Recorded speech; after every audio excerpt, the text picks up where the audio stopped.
What it is, y'all, it is your old boy Pilk, and I'm coming back today with more Danmachi. Now, today we're going to be talking about the latest heroic trial. Now, we do have the other heroic trial that is actually going away this week, so if you haven't done that, going out here, this one right here, if you haven't done it, make sure you get it done. Make sure you acquire those. I already made a video on that. But we're talking about the one here for the collab event. Now, this is pretty darn important. Reason being, both the Hestia and the Eyes unit here are super duper duper desirable. In fact, really all three kind of are. So if I go here into the exchange, Hestia is really awesome. Cat Living Cleric, what is her actual name? I don't remember her name now. Anyway, Maribel or something like that. She's really respectable, but she's really more of a support unit. Eyes, on the other hand, is really phenomenal for this Record Buster, and the current speculation she'll be good for the next Record Buster too. So if you're maining Record Buster, she's a great option. Now, Hestia, on the other hand, we talked about her during the Before You Summon video, and if your goal is to build a phenomenal fire team here, she is going to be an indispensable asset for your fire teams. I would say, as always, Hestia before anybody else, only because, here's the big thing, only because if you have to go in here, if I go into the shops, go to the Special Exchange, go to the Gnome Exchange, if I need to buy a Star Bond here with Gnome tickets, it's 1,000 Gnome tickets for an adventure, it's 1,500 for an assist. So right now I'm sitting on 4 adventure tickets and only 2, almost 3, but only 2 assist tickets. So the disparity is pretty vast. Now that said, there is an argument for getting Eyes. Eyes does have a major benefit in that she's going to be absolutely insane for your win teams going forward, at least your single target win teams. She's going to be absolutely monstrous. Now, here's the big caveat though, and the other half of this, and the reason I would say anybody here would be good. Say for the sake of argument, you really want Hestia, but you only got her +1, you got Eyes +4, and you got, you know, Maribel, I think is her name. I forget her name exactly. Sorry, I'm terrible at this. Not the franchise we normally play. My apologies. I know the comment section is blowing up. But old girl up there.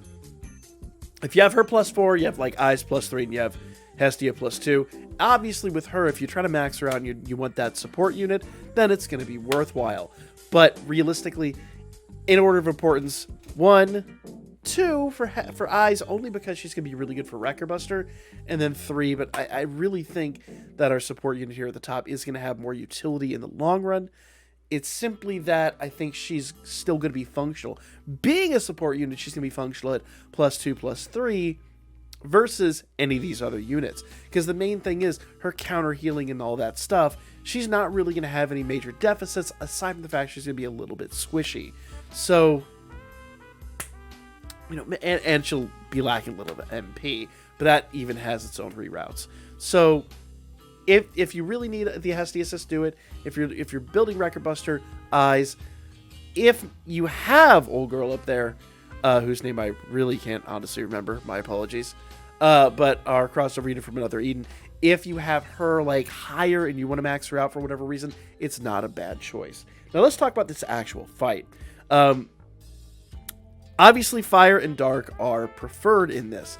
I have built a fire team here, and you will notice that my Thilly Lily, I think that's how you pronounce her name, I really honestly don't know, that she is only, what, +2? +1. So, she's at a massive deficit here. She is definitely not preferred, but she's going to hold her own. She's going to be okay, and she's going to do her job fairly well. So, let's go ahead and jump in. And I'll kind of show you what I mean by this. And this is kind of why I say some units will actually be okay at +1, +2, +3 and be viable. So, jumping into this fight, basically what we're going to do here is I'm going to show you how you can handle this situation. Now, to be fair, everybody's max level broken with the exception of the new unit. Now, I swear her name is pronounced Thilly Lily. It looks like Thilly. You guys have told me it's not. Whatever. I'm going to stick with the naming convention. But whatever. Basically, we're going to just do our general buff stack with these units. Now, like I said, fire and dark is preferred. Obviously, if you've got the water team Maxima broken, like I always say, you'll crush this. You'll laugh at it. They will absolutely dominate.